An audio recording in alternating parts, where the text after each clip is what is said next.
Hello, ladies and gentlemen. It is I, Brandon, went back again with Critical Failure, and we are on the Arbeyach encounter. Surprisingly, this one I wrote a decent bit and kind of did a cheap thing to where the water and air are basically the same encounter. I see him doing the exact same thing in that circumstance, but on the land and some of the homebrew stuff, I wrote a decent bit on it, which I feel happy about. It's not like the Angels I did, like the Deva, the Planetar, and the Solar, where they're going to do a lot of the similar stuff because Angels. This is a Devil Lord, or Archdevil, whatever the fuck you want to call it, and the Kobold Press is Tome of Beasts. So there's a lot more to work with on this one, and considering the fact that Arbeyach hates mortals, you'll see what I'm talking about in the video when I get there. But hopefully you guys like this. I did pack a little bit more of a punch with Arbeyach, even though he's a little weak in my opinion. Hopefully you guys really enjoy this. So as per usual, there's the water, the air, and the land that we go through, and then the homebrew stuff, so I'm going to go straight into that. So the water, if he's on some sort of water-based transportation, I like a ship. I'm going to say probably a ship, which I don't see him being on in the mortal realm for any sort of reason. But if he's confined to some sort of water-based transportation, he'll be likely traveling to one of his hives personally for some reason, even though he usually sends a herald. He probably will be there to bolster its defenses or do something. I'm not sure. It's up to you as a DM to come up with that reason. But he will probably be there with, or trying to support them. Arbeyach hates mortals, as it's stated in the book. So I believe that he's going to be smart about trying to pick off the crew and stuff like that. He's going to target non-needed personnel. He is smart enough to know that he can't sail a boat by himself, more than likely. Now, whether or not you want to have it to where he kills everyone and has like the spawns of Arbeyach or other insectoid devils come in and sail the boat is up to you. I said something really cool and different, in my opinion, that could be used as a like aura that he has, which I just now thought of. So let me read straight from my laptop here. Arbeyach hates mortals, so I think Arbeyach would try to pick off individual mortals within the confines of the ship, leaving the crew alive to stay on course. All the while, swarms of termites and other wood-eating insects gorge on the wood of the ship, and food becomes spoiled and rotten, with maggots appearing in what was properly sealed food. So the baskets and stuff like that. Wasps and other annoying pests, such as bees and just other nuisances, would cling to the hard to see parts of the ship, like off the side and stuff like that, getting sprayed by water, aggravating them, so they attack the crew, not killing them, but actively just annoying them. And swarms of insects would kill just non-essential personnel within the ship, just attacking them. He would personally like eat and kill some of the not the crew, but the other sailing passengers on these ships. I can see that happening because he hates them, and he's going to do it within the confines of his own quarters or when people are asleep. He's going to figure out a way to do it and without leaving a trace to himself, because he wants to get to where he's going ultimately. For the air, it's basically the exact same thing. He's going to utilize the exact same ploy just for that, so just do what I said for that. On the land, this is one of the things that I'm kind of happy with, because you're going to encounter him probably, if you see him in the land, in one of his hives. You're not going to be there without that. You're not going to probably see him there unless you're going to see him in the Nine Hells, which I doubt he's going to be in the Nine Hells for any sort of fucking reason. So I'm going to read verbatim what I wrote, and we're going to see how stupid it is in a second. Arbeyach will more than likely be covered in swarm of insects, making him hard to see and notice as a humanoid figure in the distance. So that's if you see him in, like, near one of his hives that the party has been sent to clear out, or something like that. If somehow encountered on the material plane, Arbeyach is either trying to destroy a settlement, adding it to his underlings' like territory, or in his hive that a party was sent to clear out. So if he's magically going to be seen outside of a hive, he is probably attacking a settlement. I think that would be a nice touch to it, because he is going to be trying to add it to his collection of hives. So probably spawns of Arbeyach, the Tusculi, I think that's what they're called, I'm not sure. Tusculi, I think it is.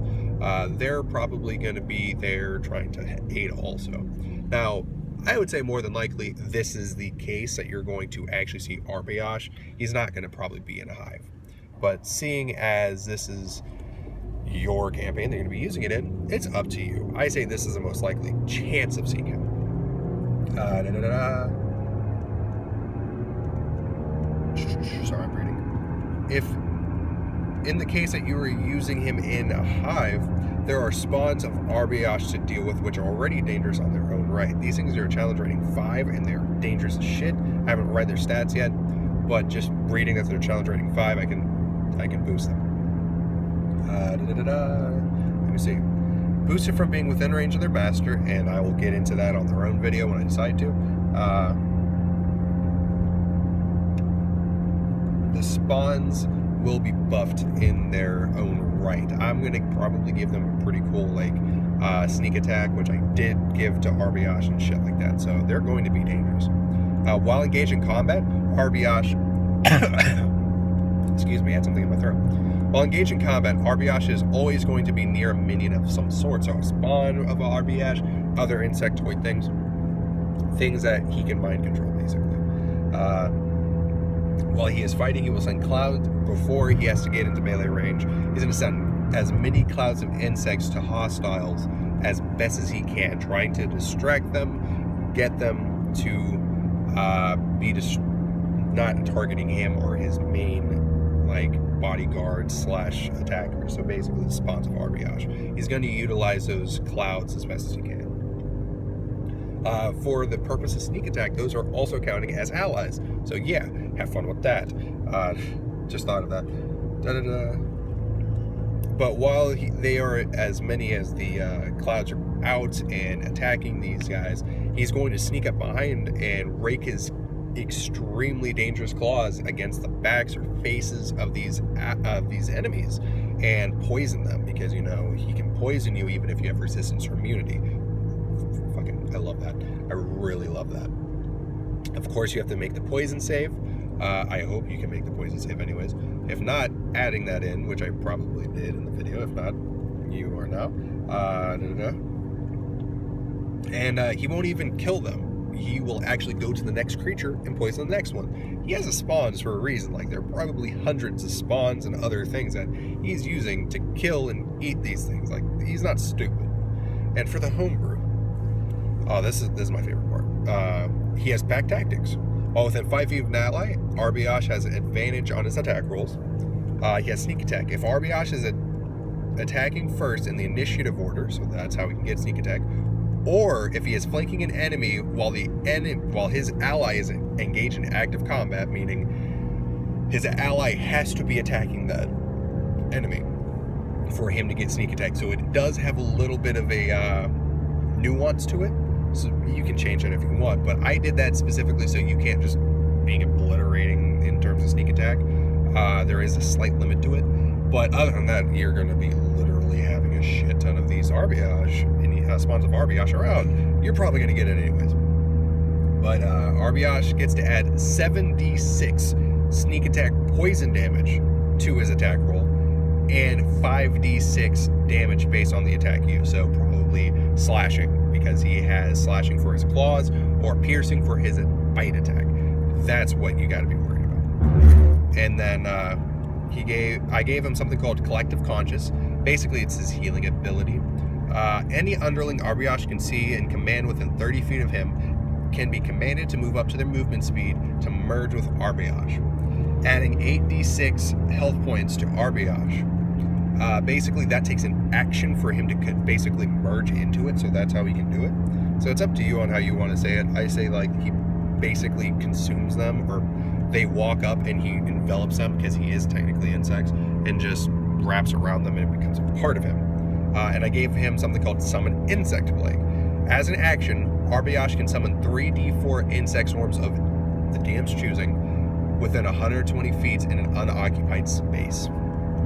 That is the biggest thing that I've really enjoyed, because it's he's going to be fucking with the party as hard as he can. Not for fun, but to kill them. He's not like the other devil lords where they might leave you alive. This guy literally hates mortals so much he will just kill you. He's a lot like Eutychian. He's like, fuck you, I don't care about souls, you're dying. That's how he sees it. So that is the encounters for Arbeyach. And as you can see, it's a lot different compared to the other videos that I've had. This is one that I started reading this guy and I was like really into it. I really like this devil lord. I'm going to utilize him in the campaign, definitely, for my Hobgoblin campaign. Don't know how. Might be able to help him. You might be able to be helped by him. Might be a bad guy. I kind of want to use him as a good guy because this is a really cool devil lord. But thank you guys for watching. Please leave a like and subscribe, and please subscribe. Actually, we are still so close to hitting 50 subscribers. We're at 46 at the current time being, as I am recording this video. Please tell your friends, post us on Facebook, share our videos, you know, as whatever you can do to put us out there. We are trying our best to hit 50 subscribers and grow our channel. As you can see, we do lots of different material. We have recently finished, I should say, Mordecai and Stone of Foes. We're working on the monster manual, and I'm gonna do the spawns of Arbeyach eventually, but I'm gonna actually do something that Ed had suggested with the trolls. I'm gonna finish the angels outright, because I didn't realize Creature Codex actually had angels, and that was way before I even had the Creature Codex. So I'm gonna do the angels, finish those out, and then continue with the monster manual. So I'm probably going to end up trying to do that with all of the stuff from now on. So I'm going to have to read through all of my material, making sure that there is no other monsters that I can do.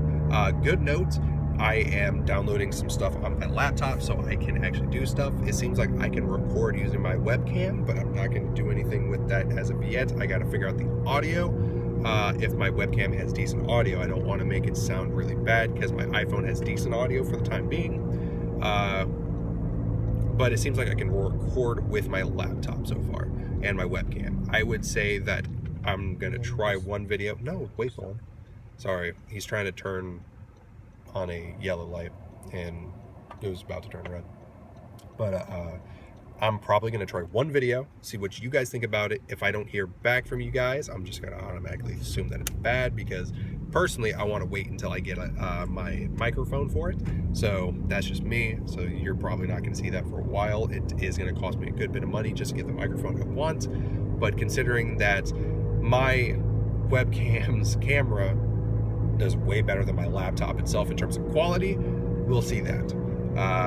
When it comes to the deep dive and stuff like that, I'm going to add more to the video for the Aarakocra. I feel like I didn't do it justice. It just kind of seems a little lackluster. I'm going to try and add to what I have. The Aarakocra video seems very small. I'm not going into the dungeon magazines or anything. I'm just doing straight lore from the books. So that is going to be different from, say, AJ Pickett or possibly Jordan. Or Mr. Rex, whoever else does lore. I'm just going to read as best as I can without stealing from the books as best as I can. So that's something that you can be looking forward to. We have a friend saying that they're willing to do animation for us as best as I can once I get that started up.